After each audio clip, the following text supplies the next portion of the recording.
तो आप अपने प्रश्न अब रख सकते हैं। कोई बात मेरी तरफ से कन्वे होने में रह गई हो तो वो मुझे रिमाइंड कर सकते हैं।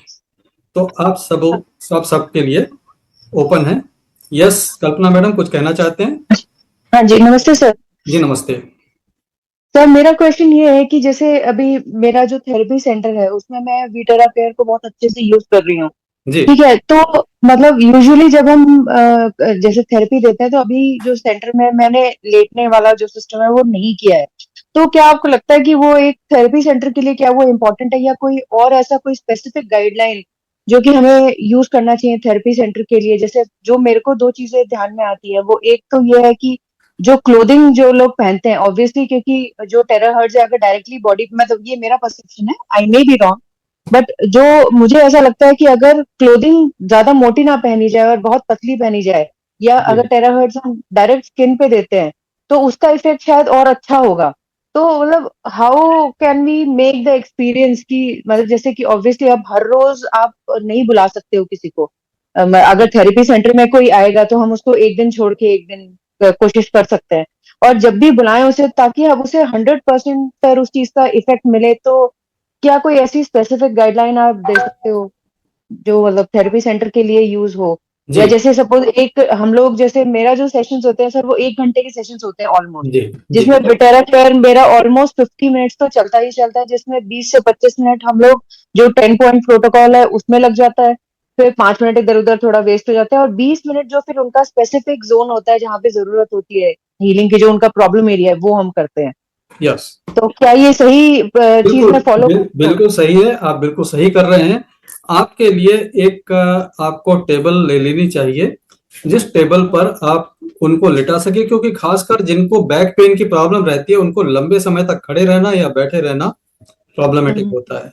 तो उनके लिए कंफर्टेबल होता है कि वो लेट जाएं और उनकी थेरेपी आराम से की जा सके। तो फिजियोथेरेपी के लिए एक टेबल होती है, बहुत एक्सपेंसिव नहीं होती है, उसको लिया जा सकता है। उससे आपको भी आराम रहेगा, आप भी आराम से कर पाएंगे एक पर्टिकुलर हाइट पे। ठीक रहता है। और दूसरा जो क्लोथिंग के बारे में है, आप इसको जरूर बोलिए कि बहुत मोटे कपड़े और टाइट कपड़े पहन के ना आए। जैसे जीन्स पर थेरेपी करना, मतलब जीन्स इतनी टाइट ड्रेस होती है और थिक ड्रेस होती है कि उसमें सर्कुलेशन वैसे ही उसके प्रेशर से कम रहता है। तो आप उनको बोल सकते हैं कि आप थिन कपड़े, पतले कपड़े पहन के आए। और इन केस अगर मान लीजिए आप थेरेपी सेंटर रन ही कर रहे हैं, तो हमारे एक थेरेपी सेंटर में मैंने देखा था राजनांदगांव में कि उन्होंने एक पतले कपड़े का गाउन सा रखा हुआ है और उन्होंने चेंज रूम बना रखा है कि जाइए आप अपने कपड़े चेंज करिए, गाउन पहन के थेरेपी लीजिए और अपने कपड़े पहन के वापस जाइए। ऐसे अरेंजमेंट भी लोगों ने किए हुए हैं। Good idea. जी सर एक एक मैं आपको एक टेस्टिमोनियल और देना चाहूंगी बिटेरा केयर का। हालांकि थोड़ा सा अर्ली होगा, बट एटलीस्ट वो माइलस्टोन है। ये इस चीज के ऊपर कहना चाहूंगी सर कि जैसे एक मेरे पास एक क्लाइंट है जिनका थाई एरिया कह सकते हो आप, या थाई जो जॉइंट जो होता है ना, जो पेट और पैर के बीच का जो एरिया होता है, जी उस जगह पे उनको पेन था सर। इज अ मैन, तो उनको वो पेन इतना ज्यादा था कि मतलब जैसे चलने में भी दिक्कत थी, बैठने में दिक्कत थी, उस तरफ टर्न करके जैसे बैठ रहे थे तो उसमें भी प्रॉब्लम आ रहा था। तो अब उतना फर्क है सर कि जैसे हफ्ते से ऊपर हो चुका है, और उन्होंने सारे अल्ट्रासाउंड ये टेस्ट भी सब करा के देख लिए, बट किसी चीज से उनको कोई असर नहीं, मतलब डॉक्टर्स ने भी गिव अप कर दिया था कि आप या तो न्यूरो को दिखाइए, और उनको वो न्यूरो का प्रॉब्लम लग नहीं रहा था। तो उनके ऊपर वही चीज थी कि वही जैसे जो आपने बोला ना, कि हमें इसमें डायग्नोसिस की जरूरत नहीं है, हमें सिर्फ प्रॉब्लम एरिया को हिट करना है, मतलब वो टारगेट जी करना है, जी एंड वो चीज हील हो सकती है। तो सर उस चीज के अंदर हफ्ते के अंदर हम एक माइलस्टोन पे पहुंचे हैं कि ही इज फीलिंग नाउ कि 30% जो पेन है दैट इज गेटिंग बेटर, मतलब दैट है। वो भी माइलस्टोन बहुत है सर, जो महीनों से जो पेन चला आ रहा था वो 7 दिन के अंदर थोड़ा बेटर हुआ है, मतलब ही इज फीलिंग जी बेटर है। जी। तो इसका मतलब है कि आप कोशिश करेंगे तो और ये इम्प्रूव करेगा और ये खत्म भी हो सकता है। हम जी सर। बेहतर की तरफ जा रहे हैं। हाँ जी, हाँ जी, definitely sir. Thank you so much for sharing. ये इस तरह की टेस्टिमोनियल हमारे जो ऑडियंस है, जो हमारे देखने सुनने वाले हैं, इनमें एक मोटिवेशन, प्रेरणा देने का काम करती है। और हाँ जी। दोस्तों, आप में से किसी का कोई सवाल है, अगर टेस्टिमोनियल के बारे में भी कोई सवाल है तो आप कल्पना जी को पूछ सकते हैं। कल्पना जी हमारे साथ हैं यहाँ पर। और आपका कोई और सवाल भी है, जैसे ऋचा मित्रा जी का हैंड रेस देख रहा हूँ, संतोष कुमार का हैंड रेस देख रहा हूँ, आप लोग भी अपने सवाल रख सकते हैं। ऋचा मित्रा जी। नमस्ते। यस नमस्ते मोहन जी। जी, नमस्ते मुझे बॉन्ड लिए हुए 1 मंथ हुआ है जस्ट। जी। और मुझे आपसे एक क्वेश्चन था। मुझे 20 साल से भी ज्यादा हो गया है, मुझे माइग्रेन है। तो ये माइग्रेन पहले हेडेक था, फिर जाके माइग्रेन हुआ, और अब मुझे ये पता चला है कि मुझे ऑसिपिटल नर्व डैमेज है। तो इसमें क्या होता है कि ना मैं बाल बांध सकती हूँ, क्योंकि बालों की नस जो होती है ना, स्कैल्प की नस है, वो बहुत खींच रही है। तो जी ना मैं बाल बांध सकती हूँ। मुझे आई बॉल्स के ऊपर भी पेन होता है, ईयर के पीछे भी बहुत एक्सट्रीम पेन होता है। और ये पेन मुझे इतना कभी कभी बढ़ जाता है सर, कि मुझे इंजेक्शंस लेने पड़ते हैं पेन किलर के। तो now I am using this Vitera care since 1 month, daily use कर रही हूँ मैं। तो ये पेन मुझे और एक्सट्रीम हो रहा है, तो is that a good sign? Because ये मुझे अच्छा भी लग रहा है, मेरी नर्व्स को शांत भी कर रहा है। सो आपने जैसे आज बताया कि नर्व की इश्यूज या ब्रेन की इश्यूज में करीब 1 साल पेशेंस रखना है, तो I am ready for it. But I just want some that प्रोत्साहन चाहिए, तो मैं ये और जी, तो एक्सट्रीम लेवल आपको पे। आपको प्रोत्साहन में दिलवाता हूँ कल्पना मैडम से। कल्पना मैडम भी बड़े ध्यान से सुन रहे होंगे आपकी बात को। कल्पना जी हाँ क्या जी। कहना चाहेंगे? सर मैं मैम को ये बोलना चाहूंगी कि डेफिनेटली जो नर्व डैमेज की जो आप बात कर रहे हो, उसमें जब भी जी नर्व का रीजनरेशन होगा मैम, तो वो जी आपको एक बार आपको थोड़ा सा एग्रीवेट करेगा और उसके जी बाद आपको सूद करेगा। ठीक है, फिर एग्रीवेट करेगा, फिर सूद करेगा, फिर जी एग्रीवेट करेगा, सूद करेगा। जी ये पैटर्न है जो मैंने मेरे नर्व के जो भी पेशेंट्स आते हैं जी मेरे पास, ये जी ये टिपिकल एक सिम्टम और टिपिकल पैटर्न। एक हाँ ये होता है मैम। और जो ओके। आपने बोला कि आपके स्कैल्प में जो प्रॉब्लम है, आई डोंट नो कि वो उसका, जैसे अभी आपने बोला कि ऑसिपिटल नर्व डैमेज है, उसका जी ये रियल नेम मुझे नहीं पता, बट जो आपने बोला कि आप पोनीटेल भी नहीं कर सकते हो और सर में बांधने में दिक्कत होती है, तो जी। ये at some point of time मुझे भी प्रॉब्लम है मैम। और ओके। इस चीज में बहुत फर्क दिखता है इससे। विटेरा केयर से अगर आप डायरेक्ट ब्लो करते हो प्रॉब्लम एरिया के ऊपर, तो वो धीरे जी धीरे it will start getting better. अभी जैसे मेरा जब क्या होता था कि जो मैंने नोटिस किया है कि जब आपका एक्सट्रीम अगर ऑयल है या एक्सट्रीम फॉलिकल्स जो हैं आपके, वो अगर ज्यादा मतलब ऑयल्ड हैं, तो वो प्रॉब्लम क्रिएट करते हैं। तो उस केस में जी मेरे साथ भी यही होता है। बट जब जैसे ही हम उसको उस एरिया को जब एनर्जाइज करना शुरू करते हैं, तो वो साथ के साथ बेटर होता चला जाता है। तो okay. Consistency is the key. बस आप करते रहो और देखो, वो ये बात ठीक है कि नर्व डैमेज में वो धीरे धीरे बढ़ेगा, फिर कम होएगा, फिर बढ़ेगा, फिर कम होएगा, मगर उसका जो ड्यूरेशन है धीरे धीरे वो बढ़ता चला जाएगा आपका। कि वो good days will be better than, मतलब will be more than the bad days. Thank you so much for your feedback, and I will definitely work on it. और मैं जल्द से जल्द हाँ, ले आऊंगी मुझे, क्योंकि इट्स बीन 20 years, तो यू कैन अंडरस्टैंड कि what I pain no, I have no. Been gone through. जो जो आई कांट आपने tie my hair years ma'am, कि मैं मेरे बाल नहीं बांध सकती। मुझे गद्दा कोई भी सूट नहीं होता है, मुझे स्पेसिफिक गद्दे पे ही मैं सो सकती हूँ, नहीं तो ये पूरा नर्व मेरा खींचता है, and it is very painful. तो आई और एम जस्ट लोगों को ये वेटिंग फॉर चीज समझ दिस। में भी नहीं आता है, लोगों को ये चीज नहीं समझ आता में नहीं मैम। आती है कि, क्योंकि वो ये कहेंगे एग्जैक्टली। बालों में दर्द कैसे होता है, क्या होता है बालों का दर्द, तो कुछ यस नहीं होता, ये सिर्फ यस आपके दिमाग में है। But the only person who is yes going through this knows कि ये एग्जिस्ट करता है। एग्जैक्टली तो I can exactly. Sympathize and it is a empathize very with what rare you are saying. Disease, ये इंडिया में। Exactly ये बहुत rare disease है, और इसका हाँ, पेन ना नेक्स्ट लेवल पे है। मतलब कभी कभी हाँ। तो लगता है कि मैं seriously, like I should not से, बट मुझे लगता है प्लीज मुझे खत्म तो ये पेन, या तो फिर मैं नहीं नहीं it's that God bless you, painful. आपका श्योर बेटर हो जाएगा with consistent use. Thank you so much, thank you, I will work on it ma'am. Thank you thank you, Mohan ji. Thank you Kalpana ji, thank you for your thank wonderful answer. और यहाँ पर मैं एक बात कहूँ कि बालों का दर्द हो चाहे ख्यालों का दर्द हो, क्वांटम एनर्जी दोनों को निकालने में सक्षम है। Believe in quantum energy, believe in terra energy, ये सक्षम है। हालांकि हम यहाँ पर अगेन डिस्क्लेमर बताएंगे कि ये मेडिकल डिवाइस नहीं है और ये किसी भी ट्रीटमेंट क्योर का हम दावा नहीं करते, लेकिन जो अनुभव है लोगों के वो भी झूठे नहीं है, वो सच्चे अनुभव हैं। और फ्रेंड्स, यहाँ पर संतोष कुमार जी का मैं हाथ देख रहा था एंड्रेस। Santosh Kumar ji, you can unmute and speak. Santosh ji. जी सर, संतोष कुमार का प्यार भरा नमस्कार। नमस्कार भाई। आवाज बिल्कुल क्लियर है। सर, मेरा ये पूछना था ना कि जो आप वो ब्लड प्रेशर जो पेशेंट है, जो हाई बीपी वाले जो पेशेंट हैं, उनको थेरेपी देने समय स्पाइनल में किस तरह से दिया जा सकता है या नहीं दिया जा सकता है? ओके, ठीक है। आपको हाई बीपी के पेशेंट्स को किस तरह से देना है ये मैं आपको करके दिखा रहा हूं, ठीक है। ठीक सर। आ जाओ जरा बेटा, इधर आ जाओ, दिखाएं हाई बीपी वालों को कैसे हम थेरेपी देते हैं।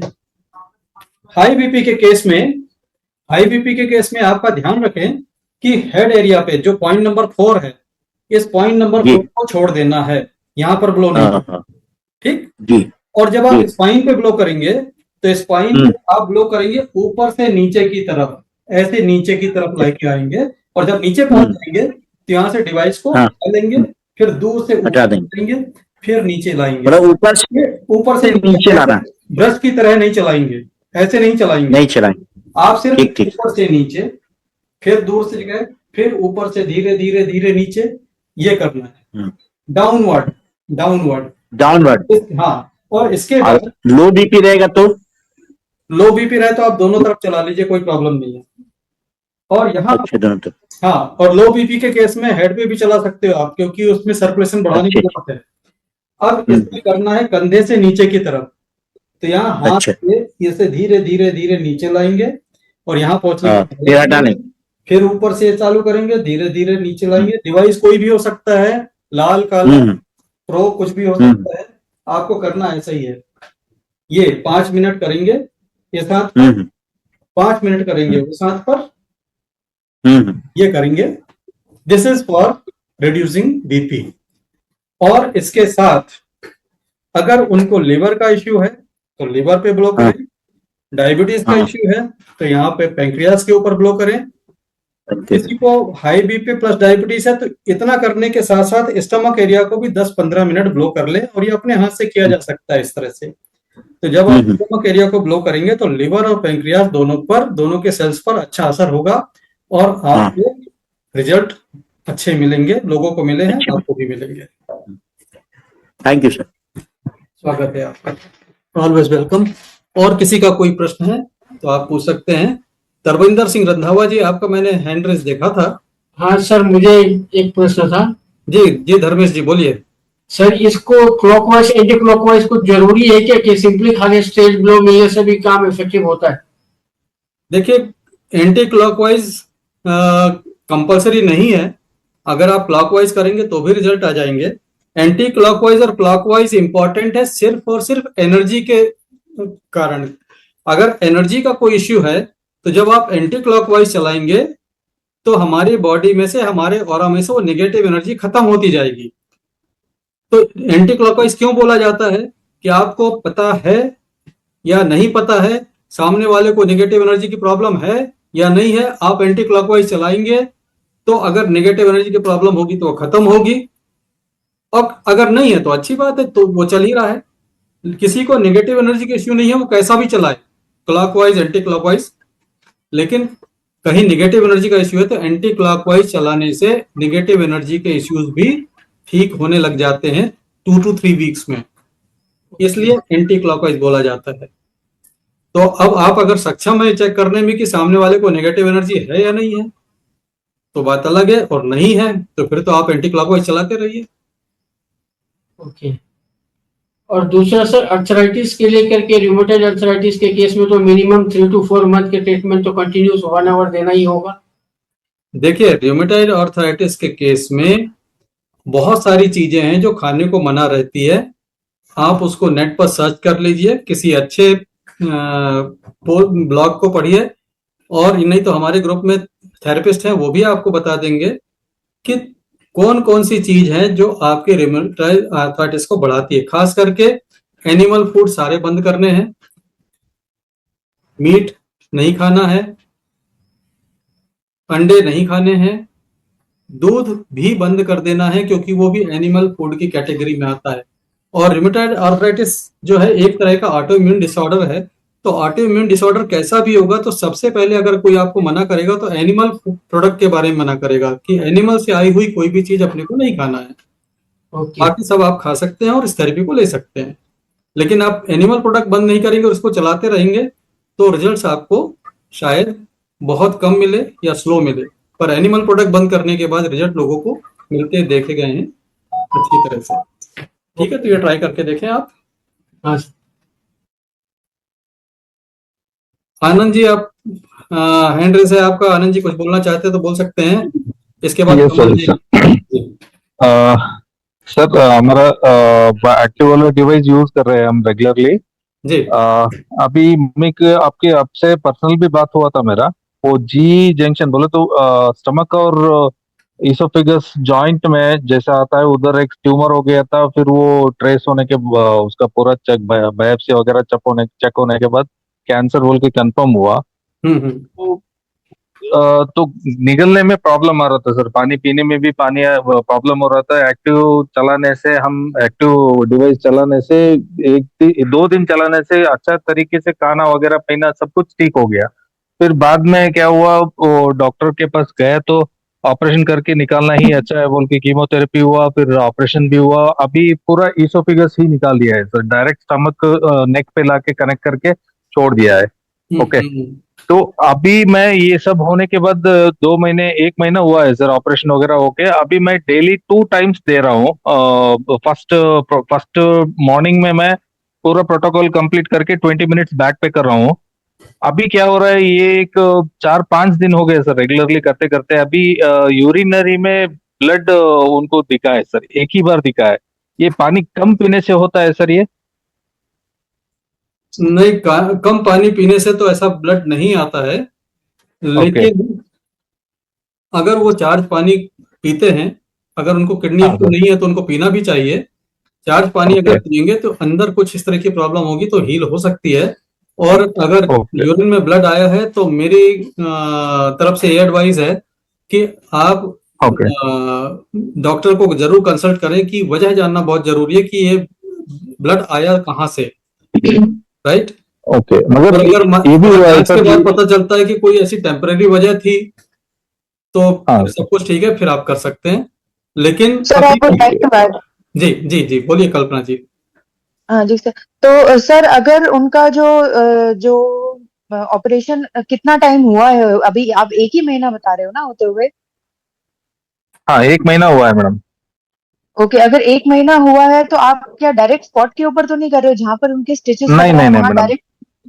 हाँ, क्योंकि नहीं नहीं। क्योंकि अगर हाँ, it takes at least 3 to 4 months। जो इंटरनल स्कार्स होते हैं, जो इंटरनल स्टिचिंग जो होती है उसको हील होने में कम से कम 3 महीने लगते हैं। तो आप कम से ओके। कम कोशिश करो कि उससे, उस एरिया से, चाहे आप बैक पे कर रहे हो चाहे आप उस एरिया के आसपास कर रहे हो, तो आपको एक हाँ। एक फीजिबल डिस्टेंस आपको रखना ही चाहिए। ठीक है, मतलब आप मान के ओके। चलो कि आपका कम से कम नहीं तो 1 फुट का डिस्टेंस आपको उस कार जहां पे ऑपरेशन हुआ है उससे दूर रखना ही रखना है। क्योंकि जो हमारी जो कैपिलरीज होती हैं वो इतनी फाइन होती हैं कि वो हीट जब हम देते हैं उसको, या टेराहर्ट्ज तो उसको हेल्प करेगी, मगर अगर थोड़ी सी भी हीट उस एरिया पे पहुंचेगी और अगर कोई भी लूज ब्लड कहीं पे भी है तो वो यूरिन के थ्रू या स्टूल के थ्रू वो बाहर आना शुरू हो जाएगा। और कोई बड़ी बात नहीं है ओके। कि वो चीज आप उनके लिए अच्छा करने की कोशिश कर रहे हो, वो चीज खराब हो सकती है।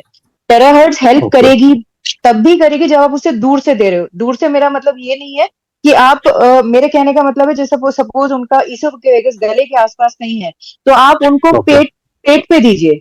पेट से भी थोड़ा नीचे दे सकते हो। बैक पे भी आप दे रहे हो तो भी ये नहीं कि आप बैक से पीछे पे आप दे रहे हो, तो that is a very close contact. आप इतने पास से मत ओके। दीजिए, थोड़ा दूर रखिए उसको, लोअर बॉडी की तरफ रखिए।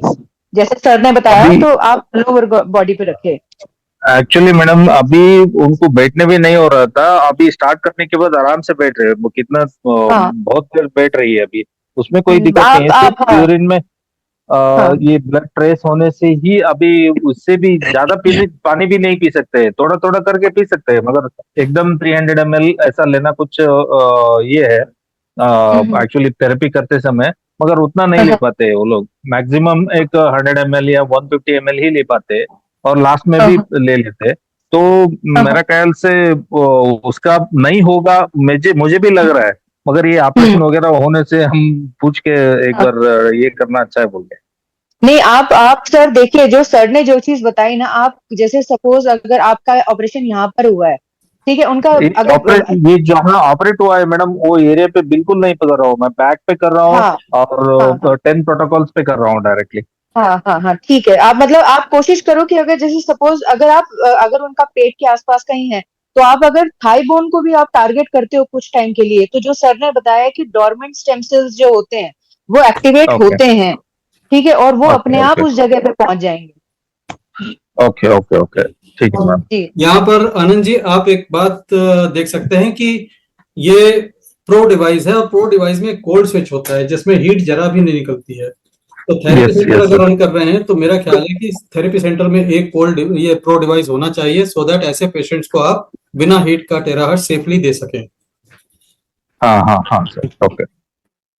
सो फ्रेंड्स आप राइट सर, थैंक यू। कमल जी का भी मैंने हैंड रेस देखा है। कमल जी आप कुछ कहना चाहते हैं, अनम्यूट कर सकते हैं, बोल सकते हैं। आनंद जी आपका बहुत बहुत धन्यवाद फीडबैक के लिए और बहुत सुंदर फीडबैक Thank you, है sir, thank आपका।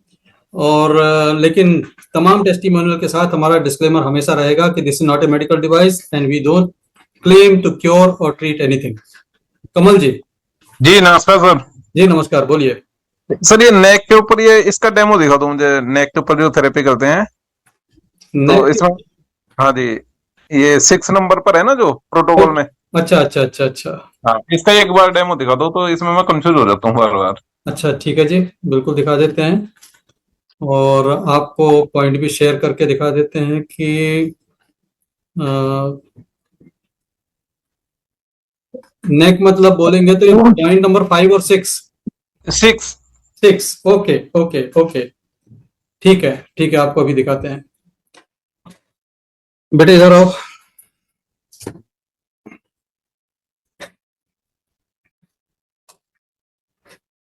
ये देखिए पॉइंट नंबर 6। पॉइंट नंबर 6 ये है कान से लेके ये गर्दन के पास, ये वाला पॉइंट कान के नीचे से शुरू होके ये देख पा रहे हैं। जी जी जी। तो इस जगह पर ब्लो करने से होता क्या है, इस जगह से हमारी जाती है वेगस नर्व और जी। वेगस नर्व हमारी अगर यहाँ ब्लॉकेज हो जाए तो ब्रेन हमारा बॉडी के डिफरेंट ऑर्गन्स की मॉनिटरिंग यहीं से करता है, यहीं से सिग्नल जाते हैं। हाँ वो मैसेज नहीं जाएगा फिर, सही है। वो मैसेज नहीं जाएगा तो ब्रेन कोई करेक्टिव एक्शन भी नहीं ले पाएगा। जी और जी। आपने सुना होगा कि अच्छे भले आदमी के अचानक से मल्टीपल ऑर्गन फेलियर हो गए। ऐसा कैसे हो गया भाई कि पता ही नहीं चला उसको, क्योंकि उसकी बिल्कुल। वेगस नर्व ब्लॉक थी। अब इसको जब आप करते हैं तो वेगस नर्व एक्टिवेट होती है, तो इसमें आपको ऊपर से नीचे, नीचे से ऊपर इस तरह से ब्लो करना है। ओके ओके सर, बस यही कंफ्यूज होता था मुझे थोड़ा सा। और थैंक यू सर। यहाँ पर जब आप ब्लो करेंगे जी जी। तो ये चैनल जैसे ओपन होगा तो बिल्कुल। ब्रेन हमारी बॉडी की देखभाल खुद करता है और वो खुद बहुत सारे करेक्टिव एक्शन लेके चीजों को ठीक करता है। जी जी, thank you sir, thank you. ये पॉइंट बहुत इंपॉर्टेंट है, चाहे यहाँ तकलीफ हो चाहे ना हो, लेकिन इनको जी। करना चाहिए क्योंकि ये हाँ, इससे भी आपको पता नहीं लगेगा कि कब ब्लॉक हो गया। बिल्कुल बिल्कुल, इसलिए मैं कंफ्यूज हो रहा था कि यहाँ कैसे करें और क्लॉकवाइज करें, कैसे क्या करें उसमें। जी जी। Okay, thank you sir. Krishnakant ji आपका माइक अनम्यूट देख रहा हूं, अगर कुछ कहना चाहते हैं तो बोलें।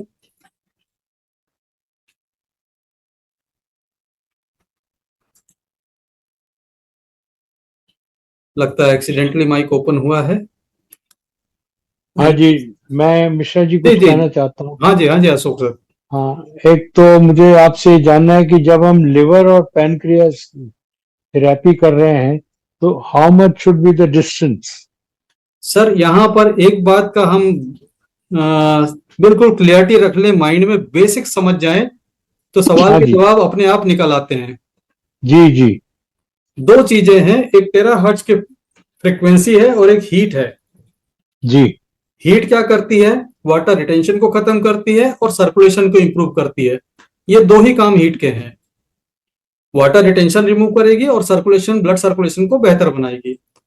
जी। अब सेल को रिपेयर करना, बॉडी को डिटॉक्स करना, मेरिडियन को क्लियर करना, है सारे के सारे काम टेराहर्ट्ज के हैं। और जब टेराहर्ट्ज के काम है तो आप दूर से भी करेंगे तो ये उतना इफेक्टिव होगा जितना पास से करने से। पास और दूर करने से सिर्फ बदलेगा तो हीट बदलेगा, हीट कम ज्यादा होगी, टेराहर्ट्ज कम ज्यादा नहीं होगी सर। अगर मैं अपने डिवाइस को अपने वो समझ गया जी। 1 फुट दूर से भी चलाऊं, यहाँ से 1 फुट दूर से भी चलाऊंगा तो मुझे उतना ही फायदा होगा जितना मैं इतने पास से चलाऊंगा। लेकिन यहाँ पर हीट ज्यादा लगेगी, दूर करूंगा तो हीट कम लगेगी।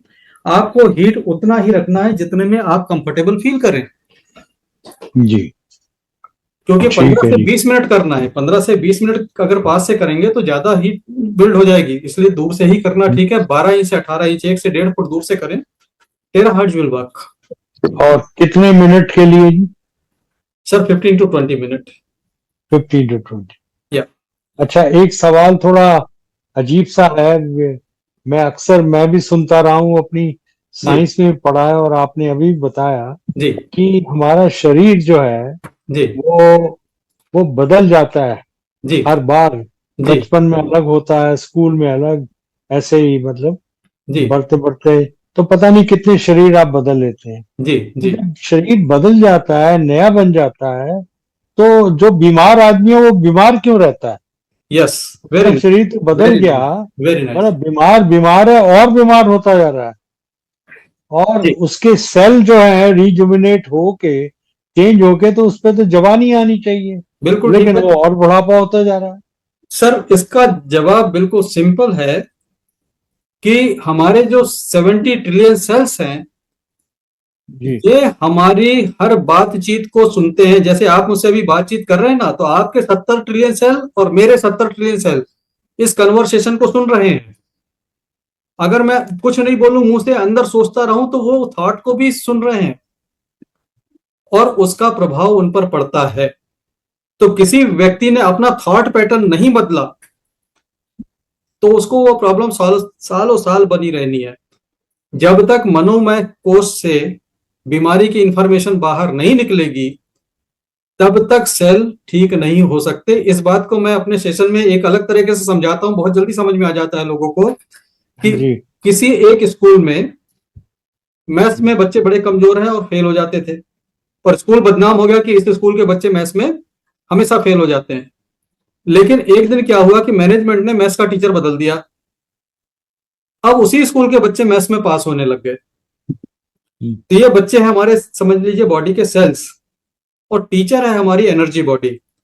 तो जब तक हम एनर्जी बॉडी में करेक्शन नहीं करेंगे, तो सिर्फ फिजिकल बॉडी पे काम करके रिजल्ट नहीं आएगा। कोई बीमारी सालों साल टिक इसलिए जाती है क्योंकि सेल नया आया, वो तो खराब नहीं था। जैसे किसी पेड़ का पत्ता जब आता है तो बिल्कुल फ्रेश आता है, लेकिन हवा पानी उसका सराउंडिंग अगर खराब रहे तो वो पत्ता आगे जाके डैमेज हो जाता है। ऐसे नहीं, हमारे सेल्स। मैंने महसूस किया है साहब कि इवन इफ आपकी मेंटल हैप्पीनेस है, आप जी स्पिरिचुअल हैं, और मतलब ये कि आप अपने बॉडी में जो मतलब आपका मन जो है वो खुश रहता है, जी आप पॉजिटिव थिंकिंग वाले हैं, जी लेकिन फिर भी आपके अंदर वो चीजें, एजिंग, बीमारियां फिर भी रहती हैं। ऐसे कई लोग हैं, जी साधु भी हैं कई जो हैं, जी जिनके अंदर भी ये प्रॉब्लम स्टिल रहती है। सर, इसमें मैं तो एक ही बात कहूंगा कि साधु हमें अंदर से बनना है। जी। बाहर से साधु बन गए और अंदर शैतान आवाजें मार रहा है तो दुनिया को हम साधु हम्म नजर आएंगे। लेकिन 70 ट्रिलियन सेल बाहर की नहीं सुनेंगे, वो सुनेंगे अंदर की। हम्म। तो अंदर। वो तो है, हाँ वो तो बिल्कुल सही बात है कि अंदर की सुनेंगे। हाँ। ये मैं भी और फिर बहुत अच्छी तरह और फिर से। इस पर आज ही हमारे mentor doctor Anil Gupta sir ने बड़ी शानदार बात कही थी कि जी हमारा जो बस है वो 80% के ऊपर है, 20% तो परमात्मा ने अपने हाथ में रखा हुआ है। जो हमारे प्रारब्ध कर्म है, जिसके जरिए हमारे कर्म कटना है, जिसके जरिए हमें दंड मिलना है, वो 20% में इंसान की नहीं चलनी है। हम अपनी चला सकते हैं 80% पे। हम्म। तो अगर मान लीजिए कोई तकलीफ प्रारब्ध का पार्ट बनी है, तो वो दुनिया में कोई मदद नहीं कर सकता उसमें। वो आपको अपना लेकर चलना ही है, चाहे आप साधु हो, महात्मा हो, कितने बड़े संत हो। अगर वो प्रारब्ध का हिस्सा है तो वो रहेगा ही रहेगा, और उसमें कोई चीज काम करेगी नहीं, ये बात भी तय है, क्योंकि वो प्रभु परमेश्वर परमात्मा के हाथों में है। तो हम 80% को तो कंट्रोल कर सकते हैं, 20% को हमें स्वीकार कर लेना चाहिए। हमारे जीवन में कुछ भी ऐसी चीजें हैं जो 20% का पार्ट है, जिसको हम नहीं बदल पा रहे हैं, तो उसको हम स्वीकार कर लें, क्योंकि उसके चक्कर में फिर 80% भी हमारे यहाँ से निकल जाता है जो हम बेहतर कर सकते हैं। नहीं, देखिए, जैसे भगवान का रोल आ गया है, तो कार्मिक अकाउंट भी बहुत बड़ी चीज है। जी बिल्कुल है, हाँ? बिल्कुल है, बिल्कुल है। अगर थेरेपिस्ट या कोई थेरेपी या कोई इक्विपमेंट 100% सही कर ले, तो उस दिन तो हम अपने आप को भगवान डिक्लेयर कर देंगे। दैट्स सो दोस्तों, बहुत बहुत धन्यवाद, काफी लंबा सेशन हो तो मेरा एक गया। सवाल है। जी कृष्णकांत जी, बिल्कुल आप अपना सवाल जी रखें सर। जी सर, मैं एक चीज पूछना चाहता हूँ कि जो ये थेरेपी देने से पहले जो पानी पीना है, हाँ तो उसमें वार्म वाटर ही कंपलसरी है कि नॉर्मल वाटर को भी चार्ज करके दे सकते हैं? नॉर्मल वाटर को भी दे सकते हैं। वार्म दोनों? वाटर के अपने थोड़े फायदे होते हैं, लेकिन अगर जी कोई कहता है कि हम पी ही नहीं सकते हैं, तो जी। नॉर्मल वाटर चॉइस है। हाँ, चिल्ड पानी नहीं, ठंडा पानी नहीं पिलाएं। अच्छा, मतलब बिल्कुल चिल्ड नहीं होना, जैसे नॉर्मल, जैसे नॉर्मल कि चलेगा, नॉर्मल चलेगा। हम भी जो अपने थेरेपी सेंटर्स पे पानी पिलाते हैं वो नॉर्मल ही पिलाते हैं, क्योंकि अच्छा नॉर्थ इंडिया में लोगों को गर्म पानी की आदत बचपन से नहीं होती है। साउथ जी में ये एडवांटेज है कि उनको बचपन से यूज टू होते हैं, वो गर्म पानी पीते हैं, बल्कि नॉर्थ में भी आके वो गर्म पानी ढूंढते रहते हैं कि काश यहाँ पे गर्म पानी मिल जाए उन्हें। जी जी जी। नहीं, मैं बहुत इससे कंफ्यूजन में था, क्योंकि ठंडे के दिन में तो कंपलसरी है कि थोड़ा सा वार्म वाटर हाँ चलेगा, हाँ हाँ, लेकिन नॉर्मली नहीं, जैसे कि ज- गर्मी के दिन में लोग वार्म वाटर पीना नहीं चाहते हैं, तो कोई मैं बात नहीं, कंफ्यूजन में था कोई कि बात नहीं, कोई बात नहीं। सेम काम। नॉर्मल रूम नहीं, टेम्परेचर का पानी ठीक है। ओके तो ओके। एक चीज बताइए सर कि पानी को चार्ज करके गर्म करके पी सकते हैं या गर्म कर किए हुए पानी को चार्ज करके पिए, विच इज बिल्कुल, आप ऐसा है कि गर्म करने से पानी में से चार्ज निकल नहीं जाएगा। ओ अच्छा, ठीक है। आपको बताएं कि गंगा नदी की जो एनर्जी है, गंगा पानी की जो एनर्जी है, वो तपती मई जून के महीने में भी उतनी होती है जितनी कड़ाके की सर्दी में।